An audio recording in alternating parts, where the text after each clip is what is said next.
Hey, coucou les amis, comment allez-vous? J'espère que vous allez très bien. Alors, je vais juste enlever mon masque. J'espère que vous allez très bien. J'ai juste voulu répondre à une interrogation qui m'a été faite il n'y a pas très longtemps par quelqu'un qui a vécu vraiment une grosse déception amoureuse. Quelqu'un qui a été vraiment baladé. La personne, en tout cas l'homme avec qui il était, s'est vraiment foutu d'elle. En tout cas, c'est comme cela qu'elle le vit. C'est comme cela qu'elle l'interprète et elle en souffre énormément. Et du coup, elle craint de ne plus pouvoir trouver l'amour, de ne plus pouvoir connaître l'amour. Elle hait les hommes, elle se hait elle-même parce qu'elle se dit, s'il m'a trompé, c'est que ça veut dire que je suis nul, ça veut dire que je n'ai pas été à la hauteur, ça veut dire que je n'ai pas su le garder, je n'ai pas su garder mon homme et du coup il allait voir ailleurs et je ne suis sûr que je ne pourrais plus faire confiance à qui que ce soit. J'espère vraiment encore trouver l'amour mais je n'y crois plus trop. Et l'erreur que l'on commet en général dans ces cas-ci, c'est de vouloir se précipiter dans une autre relation. C'est-à-dire que pour que vous soyez en relation avec une personne, que cette relation se passe bien avec cette personne, il est important que vous déjà vous soyez bien.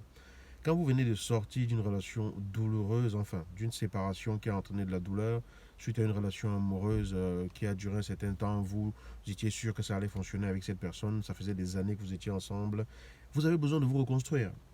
Et souvent, on se ferme sur soi parce qu'on ne se rend pas compte de ce qui se passe. Et c'est normal, c'est OK. Si vous êtes fermé sur vous actuellement, il n'y a absolument aucun jugement à avoir là-dessus. C'est tout à fait OK. D'accord? Il faut juste que vous compreniez que vous avez besoin de penser vos blessures. Vous avez besoin de guérir vos blessures avant de vous intéresser à savoir si vous pouvez encore être avec quelqu'un ou pas.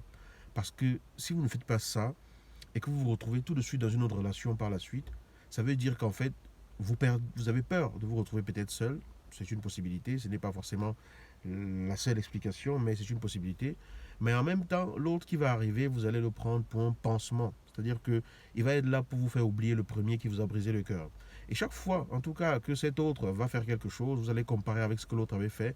Et il risque fort de subir votre colère pour des erreurs qu'une première personne a commises. Quand on sort d'une relation, il est important de se reconstruire. Il est important de guérir de ses blessures. Il est important de digérer. Il est important de faire la paix avec ce qui s'est passé. Ça ne veut pas dire accepter que l'autre ait fait ça. Ça ne veut pas dire encourager que l'autre a fait ça. Mais accepter que ça fait partie de notre chemin, faire la paix avec cela et choisir de se reconstruire. Lorsque vous décidez de ne plus vous ouvrir, c'est comme si vous avez une blessure que vous cachez et même le plus grand médecin du monde ne pourra pas vous aider à soigner et à guérir de votre blessure parce que vous n'osez pas la dévoiler. D'accord? Dévoilez déjà votre blessure à vous-même. Rendez-vous compte de votre souffrance. Rendez-vous compte de ce que vous ressentez vraiment. Faites l'exercice de vous demander ce que cette expérience vous a fait vivre en vous, c'est-à-dire que pas les paroles ou les pensées que vous avez vis-à-vis de l'autre, mais plutôt qu'est-ce que je ressens par rapport à cela, qu'est-ce que ça vient chercher en moi, qu'est-ce que ça déclenche en moi, qu'est-ce que ça me fait éprouver, quel est mon état d'esprit vis-à-vis de cela. Rien que vous, faites l'état des lieux par rapport à cela et décidez, choisissez à partir de maintenant d'œuvrer pour vous. Vous êtes une personne exceptionnelle. Sinon, cette autre personne n'aurait pas voulu être avec vous. Vous êtes une personne extraordinaire, mais vous l'ignorez. Et ce n'est pas parce qu'une personne qui était avec vous est allée voir ailleurs que ça veut dire que vous êtes nul. Non, ça veut simplement dire qu'elle n'a pas tenu à ses engagements, ça veut simplement dire qu'elle n'a pas été assez vigilante, ça veut simplement dire qu'elle a choisi un autre chemin. D'accord? Vous n'êtes pas en cause. Moi, je ne suis pas de ceux qui trouvent que parce que ma femme a fait ci, je dois aller faire autre chose. Si je fais quelque chose qui dévie du chemin que je me suis engagé à suivre, je n'accuse pas quelqu'un d'autre. Parce que je suis le seul responsable de mes actions. Vous comprenez? On peut blesser, on peut faire du mal à quelqu'un, mais il ne faut pas dire que c'est à cause de cette personne qu'on est allé voir ailleurs. Vous comprenez? On peut choisir de ne plus être avec quelqu'un parce que cette personne nous apporte peut-être plus ce que l'on veut, mais à ce moment-là, vous clarifiez la situation avec la personne, vous fermez la porte avec cette personne, vous arrêtez la relation, et là, vous pouvez faire ce que vous voulez avec quelqu'un d'autre. Mais il est important de comprendre que vous n'êtes pas responsable de l'action de la personne avec qui vous étiez. Vous n'êtes en rien responsable de cela. Donc arrêtez de vous en vouloir, de vous flageller, de dire je suis nul. Ça n'a absolument rien à voir. C'est cette personne-là qui est allée voir ailleurs. C'est cette personne-là qui vous a laissé tomber. Du coup, pour l'instant, reconstruisez-vous, tout simplement. Concentrez-vous à revivre. Il est important de pouvoir revivre pleinement en étant seul, avant de pouvoir trouver peut-être quelqu'un avec qui on pourra vivre ensemble par la suite. Donc on se reconstruit, on pense ses blessures, on pense ses plaies, on se soigne, on reprend goût à la vie, on recommence à faire des choses pour soi, on recommence à faire des choses qui nous plaisent, on recommence à faire des choses que l'on ne faisait pas quand on était à deux parce qu'on devait tenir compte du programme de l'autre. Prenez soin de vous, guérissez d'abord. Le cadet de vos soucis actuellement, c'est de savoir si vous serez encore avec quelqu'un.